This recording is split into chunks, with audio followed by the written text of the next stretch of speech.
शैली पांडे जी। श्री हरिवंश। महाराज जी, आपके चरणों में कोटि कोटि प्रणाम।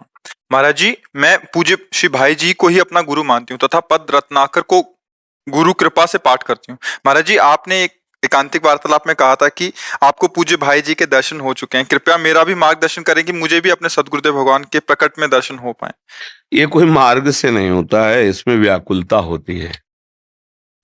जब उनकी वाणी पढ़ करके नई अवस्था थी, तो अब हमारा तो भगवत मार्ग बचपन से रहा है ना, तो हमारा दृढ़ विश्वास, चाहे पूर्व जन्म की बात समझ लो या गुरु कृपा से समझ लो, हमें भागवतिक मार्ग पर कभी किसी बात पर संशय नहीं हुआ।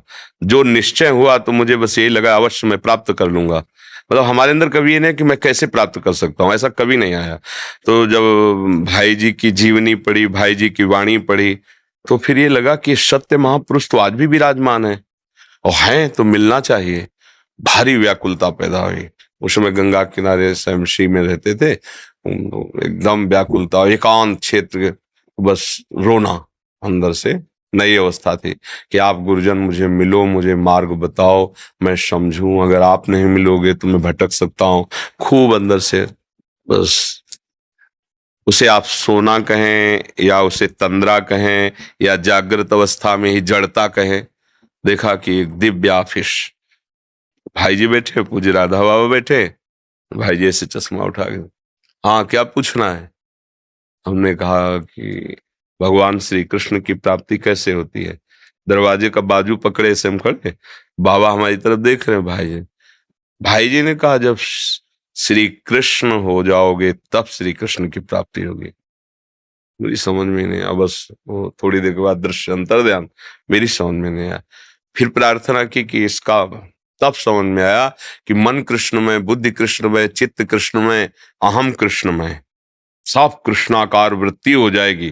तब जैसे गोपीजन रुदुस्वरम राजन कृष्ण दर्शन लालसा, अब वो कृष्णाकार वृत्ति है। मन बुद्धि चित्त हम सब भगवत स्वरूप, तब भगवान का साक्षात्कार, किंचन मात्र कोई चाह नहीं, कोई इच्छा नहीं। तब भाई जी की बात समझ में आई।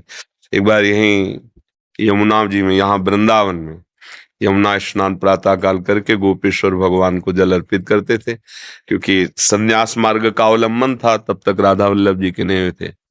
एकदम देखा भाई जी ऐसे दिव्य सहचरी बपू, ऐसे नील घाघरा और नील चोली ऐसे धार, तो देखा कि अरे तो भाई जी महाराज है एकदम ऐसे।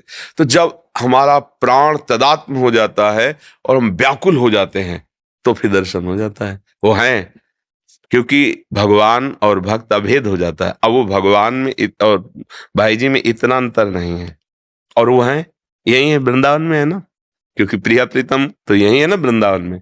तो हमारी व्याकुलता चाहिए। वो व्याकुलता ऐसा नहीं कह सकते कि इतना हो, ऐसी हो, जिया ना जाए अंदर की बात कि अब नहीं, अब अगर नहीं तो फिर प्राण निकल जाएंगे। बस उसी समय अनुभव होने लगता है। महापुरुष जन कृपा करने लगते हैं। इसमें कोई साधन नहीं। प्यार कोई सिद्धांत से, प्यार का अलग सिद्धांत होता है, प्रेम का एक अलग सिद्धांत होता है। उसमें कैसे जिया जाए, अपने प्राण प्यारे के बिना कैसे जिया जाए, चाहे इष्ट में हो या गुरुदेव में हो। जब ये बात आ जाती है तो दरस बिन दुखन लागे नयन, मीरा जी कह रहे, दरस बिन दुखन, पूरी रात व्यतीत हो जाती है। हे गिरधर, पूरा दिन रास्ता देखते हो जाती है। कैसे कैसे, जबकि समाये हुए हैं रोम रोम में गिरधर। तो नाम जप कीजिए और उन्हीं से प्रार्थना कीजिए कि आप हमें दर्शन के पहले दर्शन की व्याकुलता दीजिए, ऐसी लालसा कि ब्रह्मादिक के भोग शब विषम लागता है, नारायण ब्रजचंद की लगन लगी है जाए। मुझे आप चाहिए, आप चाहिए, बस। तो वो एक जो पागलपन चढ़ता है ना प्रभु के लिए, वो उसका लिखा पढ़ी वाली बातें नहीं, वो अलग होता है। बिल्कुल उन्हीं से प्रार्थना कीजिए, वही ऐसी गति मति देते हैं। फिर और वो कहीं दूर थोड़ी है, जहां आप हो वही वो है। आपके हृदय में सबसे नजदीक वही है, जिसे हम गुरु माना है, जिसे इष्ट माना है।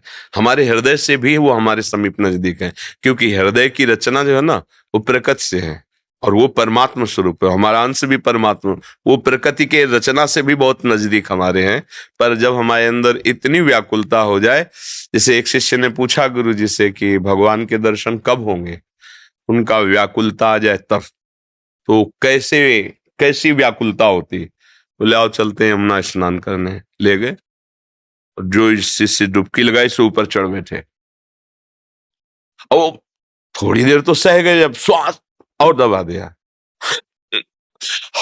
एकदम। बोले गुरुजी अगर अब और रुक जाते तो प्राण निकल। बोले ऐसी व्याकुलता जैसी वायु लेने के लिए हुई ना, ऐसी